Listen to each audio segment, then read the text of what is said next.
Welcome to Hello Player, a show for curious people who want an honest look at making a video game. I'm Evva Carr, and I've been working on video games and in the video games industry now for nearly a decade. My earlier years were spent working on systems design, a few on publishing, and some on business development with companies like Activision Blizzard Media Networks and Riot Games.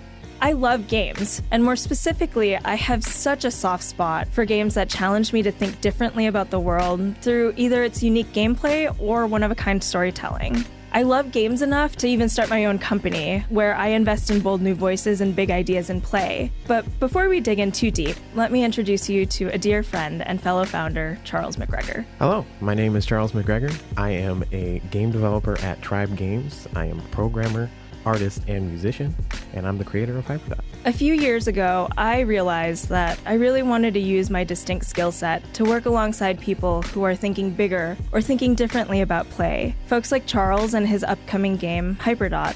I also wanted to see projects get funded, the ones that are often overlooked by traditional investor types and publishers. And so I started investing.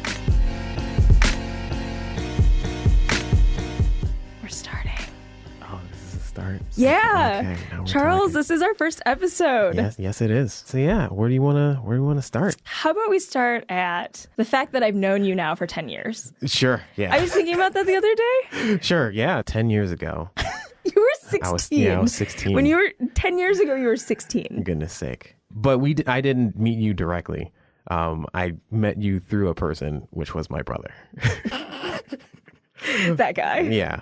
I remember he went to one of the club meetings one of your first club meetings that you held. Correct? I actually remember that day. I remember very distinctly because your brother very specifically walked into the first event that we ever had at the University of Minnesota. It was a StarCraft event, first off. He walked in. I know, right? He doesn't play StarCraft. He walked in and he was just kind of like, hey, there's free pizza. And are there any fighting games? Yeah, all of these things track, yes. Did you end up going to an event with him at some point? I think the first time that we actually met, it was because we were picking him up from some event. I had to get out of the car because my dad didn't want to get out the car. I think it was like at a shop or something, like you were hanging out, you've gone after the event and hung out somewhere. Did we actually talk the first time we met? I think the very first time that we met, it was like my brother was introducing, and then and like we said, hey, hi, and whatnot. But then there is like some pertinent thing that you were talking about before I got there that you were completing. And then after that, was like, all right, cool. And then we just left. So yeah, not much in terms of like first impression. I was like, oh, yes, you exist and I exist. And then we moved on. The thing that I remember the most is just the first time that you started bringing games that you were making into Lounge. Oh, yeah. So there was a program that we used to have at the school club, which was called Lounge. And every single Friday, we would kind of set up and tear down this whole area where people could come in and play games and also make games as well. We had 2 separate rooms. And you started bringing your games that you were making into the playing games room where everyone was playing like League of Legends and StarCraft and all these other games. And you were like, here's my game. Check this out. Yeah. I do remember like carrying, like I would try and like carry my really big laptop. Well, it wasn't huge, but I'd carry my laptop around and be like, hey, try out this game that I'm working on. And I'd bother my brother mostly because I didn't know anybody. But I'd be like, yeah, I'm trying to see how this game works out and things like that. It wasn't until later within the 10-year span of us knowing each other where I started actually being like, all right, I'm actually going to do playtesting and be like, hey, people, can you really come in and try out my stuff? Because I was more shy and I just wanted to hang out with my bro. But yeah. What drove you to actually, put those games on those TVs that you were making? Well, I've always really liked making video games and playing video games and such. At the time, I didn't have the I didn't have the experience of having people sit down and play it and then seeing their reaction. So I wasn't that motivated to do that.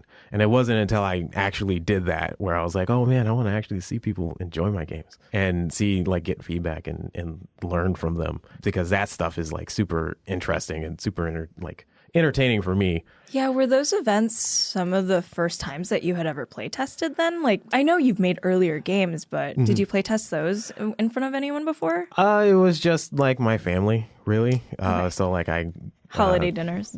Yeah. I was just like, hey, Dad, please play this, please. Or, hey, bro, please play this. And then he'd get annoyed by me asking him all the time. And he's like, this isn't Assassin's Creed. Yeah. He's like, this isn't Smash. Why am I playing this? Because your son made it, Stephen Douglas McGregor II. Goodness sake. So yeah, there was a lot of me bothering my parents or my brother. And then before that, as a stopgap, I would post my stuff on forums and things. So I used to develop in a thing called Dark Basic. It was a thing that helped me make video games, and I was like programming and whatnot in it.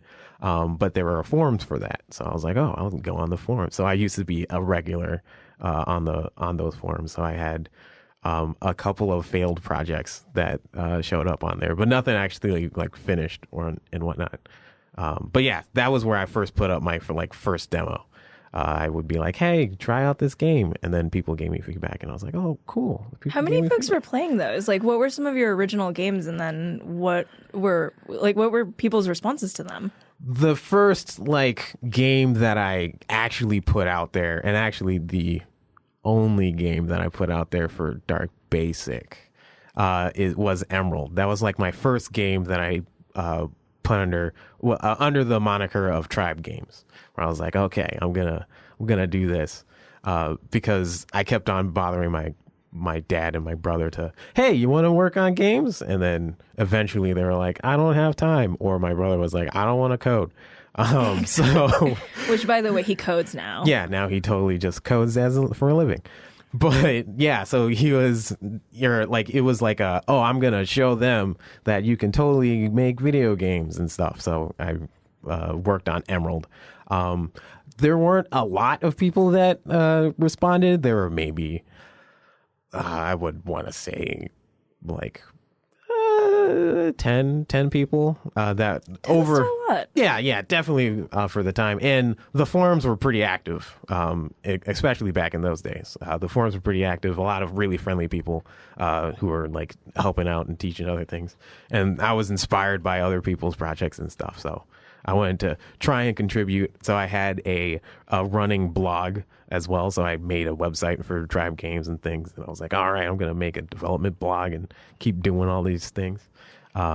Charles, I wish we were friends when we were younger. I always felt like such a goddamn weirdo, like making things for like battle simulators for AOL chat rooms. And no one understood or cared when I was younger, and making websites and specifically to like sell Beanie Babies. And so all I'm hearing is like, I really wish I would have met you when I was younger. And then I wouldn't feel like such a weirdo. Yeah, it was it's like a struggle just to try and be like, oh yeah, you care about video games more than the occasional like you have friends over or something. Mm-hmm. When I was a kid, more people were into games in a more active sense, I guess. What does that mean to you? A more active sense? Like it wasn't like I'm gonna just like open up something on my phone, or like I will occasionally play a game every month or something like that.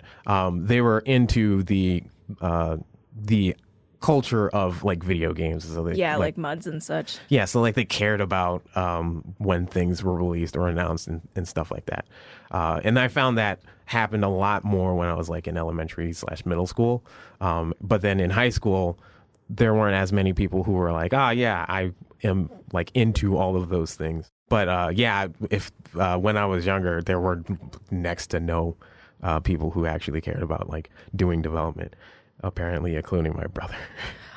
Speaking of which, hold on. I need to ask this question. You had mentioned that you were trying to get your brother and also your dad to make games with you. Were they initially a part of Tribe? They were not. Tribe started because they weren't a part of it. What does that mean? Because they said, no, I don't have time, and no, I don't want to do coding. Because they were not a part of it, I was motivated to prove to them that this is something that we could do, and this is something that would be like super fun to do, and we'd get results because we tried in the past where we tried to make video games together, but because we are family and we are McGregors, we argued a lot. Can confirm, have seen firsthand. Yeah. So yeah, there was a lot of us arguing and going back and forth, and then eventually someone would stop working on it, so then the other person would stop working on it, and then we would be like, oh, and then we both, like, everybody would just eventually peter out on working on that project. So what kept you going? Because clearly you ended up making games far beyond that initial project that you wanted to collaborate with your family on. Yeah, I just really wanted to make games. I just wanted to make games in general. That was just a dream of mine, to make games and such. In fact, my dad was part of the reason why, one, I got into games. He had a Super Nintendo sitting around when I was like 3 years old or whatnot. So like some of the first games that I ever played was Super Mario World and Donkey Kong Country and things like that. It was just amazing. So I love games in that respect. But then I saw an article in Time magazine about some little girl who made her own company that like sells cookies and bakery and stuff. And then I was like, hey, wait, what if I did that, but for video games? But for video games. Yeah. So then I bothered my dad to be like, hey, can you teach me how to do programming stuff? Because my dad is a computer scientist. So he taught me how to do programming and things. And I love doing art, and I loved music and stuff. The fact that video games like melds all three of those together, it's just like icing on the cake. I am super curious. Did you end up going to school for game design, or what was the kind of background that you ended up having to start making games like full time? Yeah. So I actually followed in my dad's, like, eerily close to my dad's footsteps, where I went. My dad went to the University of Minnesota Duluth campus. I also went to the University of Minnesota Duluth campus. He graduated with a computer science degree. I also graduated with a computer science degree. And the difference is that I needed to have a minor. Wait, why'd you need to have a minor? They changed policies throughout between the times. But my minor was an art minor because I wanted to make video games. UMD, which is the school, they didn't have any like game design course or game development courses or anything like that. It was more out of that was really like the only college that accepted me. So I was like, oh yeah, that makes a lot of sense just to do that. So I just went to UMD, and then in my free time or any chance that I could get, I would try and like put video games in my curriculum. Now you need to tell me like what.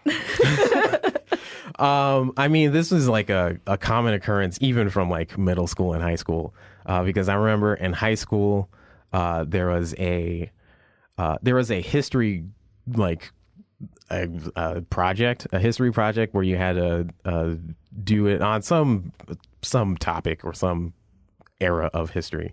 I'm totally blanking on all these things, but on some topic of history, and then I would be like, okay, what if I made a game? Like, this was like one of the first times that I was like, oh, what if I made a game for the project? So I ended up making this. Basically, it was trivia, but you were able to move a character back and forth, and then you hit a block to answer a question. So it was better than trivia.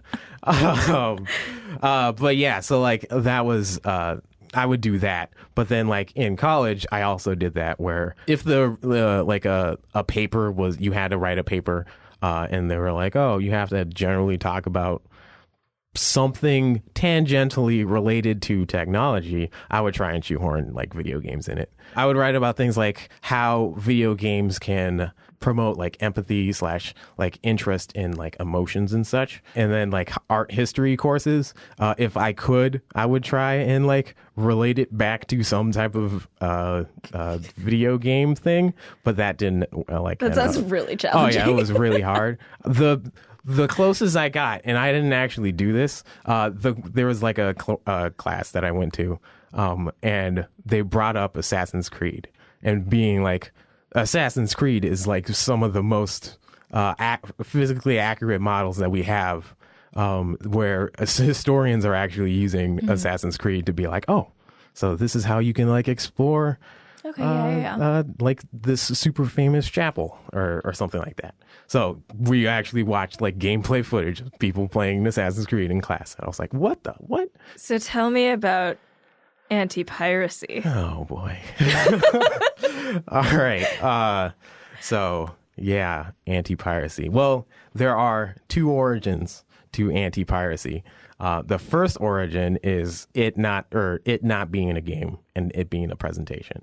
I had a course in computer security where we would talk about computer security and, you know, ways to protect yourself online and what things to stop yourself from getting hacked and things like that. We had to make a presentation on like a topic that we cared about. So I was like, oh, this is another opportunity. I'm going to talk about anti-piracy techniques in video games. Okay. Yeah. Because that's about security. Yeah, absolutely. 100% about security. Security. I mean, it's software security. What that presentation was like the different ways that games have gone about doing like putting in preventative measures or not preventative measures in some cases to stop people from pirating their games and stuff. One of the famous ones is Earthbound, where there's like 3 different levels of messing with the pirates until like the very end, where like the game is extremely hard. It gives you warnings saying don't pirate and stuff throughout the game. Yeah. But then at the very end, if you happen to get through it, it would freeze your game, and then when you restart when you restart to save your game again, your whole save data is gone. So then I had like a PowerPoint presentation. I really like PowerPoints, by the way. A PowerPoint presentation. Also can confirm this one. And I was like, oh, great, cool. Then the second origin story of the anti-piracy is that there was another class that had nothing to do with video games called Science, Technology, and Society. We had to do a presentation about a topic that is related to those 3 topics, but the class was really only talking about science and society, not really technology. So, because the class had technology in the title, I was like, oh yeah, it's time to make a game. Have you ever considered the fact that you could have just made a presentation? Like a PowerPoint? They said explicitly no PowerPoints. So. That's interesting. That's when I was like, all right, it's time to flex the game muscles. Wait, what were the other options? I mean, you could make a skit. You could. So like live theater? Yeah, like a live theater or thing. It's like a lot of like do some other form of a thing. Was it primarily just you could do whatever art? Yeah, art thing. Just don't make a PowerPoint because so, like, you make music PowerPoints would count. all the time. Like, what were some of the people making?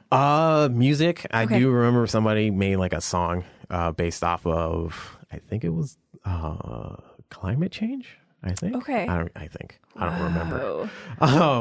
But yeah, so there was a lot of not PowerPoints, or if you did make a PowerPoint, that was just a very secondary thing. It was just to show information on the screen, but you were doing something else and things like that. So I was like, okay, no PowerPoints, fine. I'll make a game. So I was like, all right, I really liked that topic from before, and I sort of don't want to think super hard about making a new topic. Why don't I choose anti-piracy techniques in video games? And this was a group project.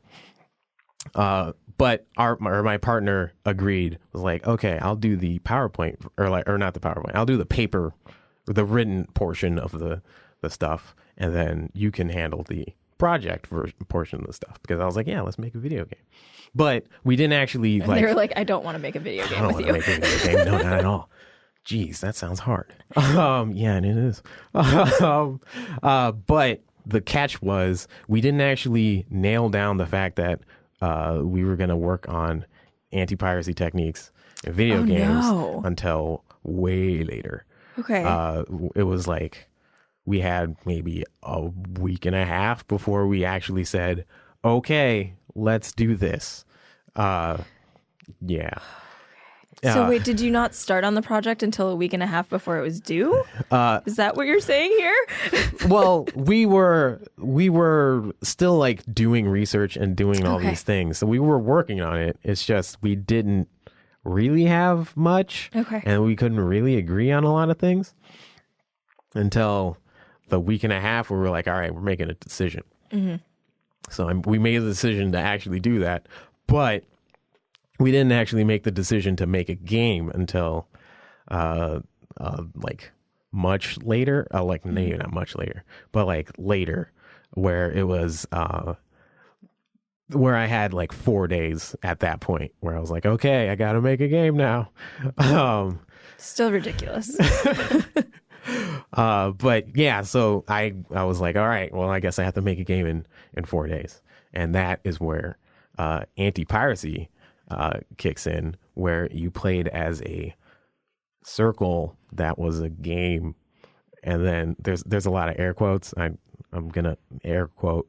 Okay, a circle that was a game, and then there were a bunch of pirates that were squares and triangles and hexagons that would come in and try and attack you. You just needed to avoid them.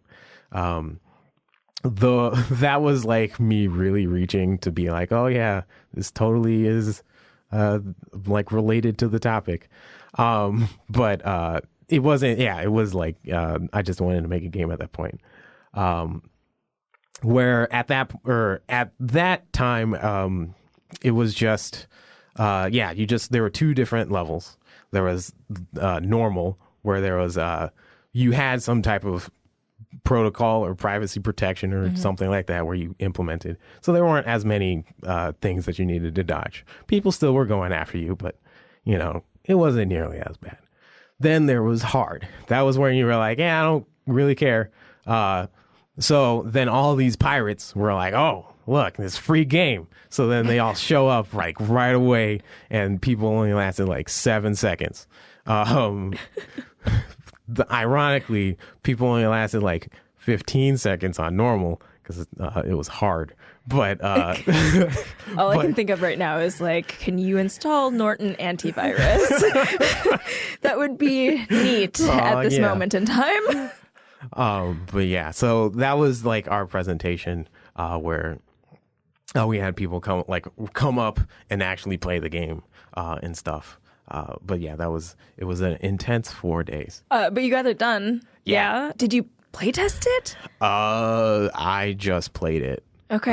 So yeah, I didn't really have anybody really play it. I don't even think that I forced my brother to play it. That's bizarre. Yeah, I know.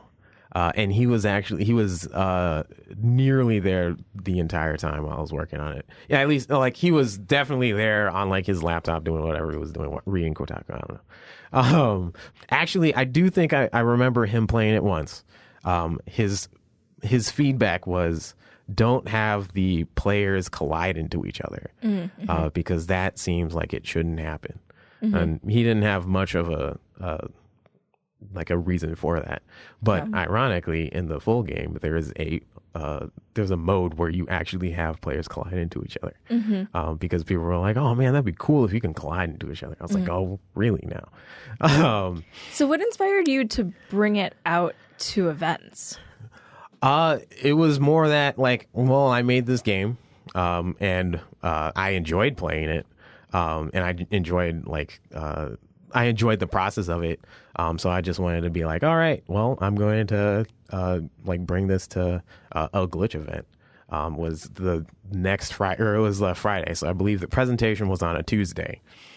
So then that Friday we went down from Duluth and then went to Glitch's playtest. And I've been like tweeting about me working on this project for like 4 days, and I was like, oh yeah, now I'm gonna bring it to playtest if you want to try it out. And then so I brought it to playtest, and then we all played it for like 2 hours. Yeah, and that was the thing that really shocked me. But like, I saw it, and it was, of course, like visually attractive, just because it's something that you do very well. Oh, thank you. Your UI is gorgeous, thank you so much. Anyways.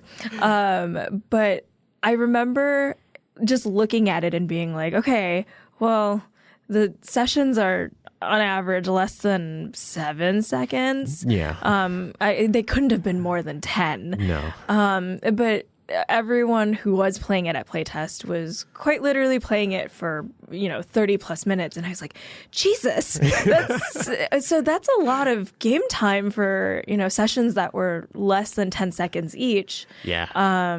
What were some of the responses that you got from it initially? Yeah. So like, that initial playtest was like super like eye opening. Just to see like people were playing it for so long. Just the fact that they were playing it for so long was amazing. And then I got, like you said, a lot of good feedback. Zach Johnson from Space Mace, he was actually at the playtest and played the game and was like, he was like, "This is great. This is amazing." I was like, "Whoa, oh my goodness, thank you." Oh my goodness. Oh my goodness. And like he really wanted to see it just like pushed even further, whether it be like, oh, what if you had more enemies and more things and all that stuff. So like just like hearing feedback in that regard was cool. He also was he was the other person who was like, "Oh, it would be cool if they could collide." I was like, "Oh, wouldn't it be cool if they could collide?" But it was like a lot of like interesting feedback. And then towards the end of the night, we like had people try and work together to get survive the longest. Where people would try and be like, okay, I'll try and defend you and block, like if there's an incoming thing, I'll run into it so that you can last longer. If somebody was like super good, and the other people would try and support them. So yeah, there was like this cooperative thing that was going on. But there's only one circle. Yeah. So yeah, there was a lot of like interesting things that were happening. And it was like super fun to watch people play and things like that. So, and it was fun to play myself and work on it. So at that point I said, okay, I'm gonna actually like work on this more. I'm gonna work on this, and like finish it up, polish it up. Not gonna work on it too much. Just gonna polish it up. How long did you think it was going to take you to finish the game? Or when you'd be done with it even? So when I showed it at that playtest, it was near the start of the summer. Then I was like, oh, this is only going to take to the end of the summer. No problem. I was like, oh, I'm going to add in, naively, I'm going to add in 100 levels. I'm going to put in some multiplayer things and then call it a day. That did not happen.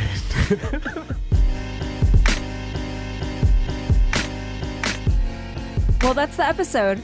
You can continue the conversation with us and the Hello Player community at discord.gg/glitch. And don't forget to subscribe to Hello Player on your favorite podcast app. Hello Player is produced by me, Ava Carr, Holly Harrison, and Ben Hansen of MinMax Studios, with music done by none other than Charles McGregor. Thanks for listening, and see you next time.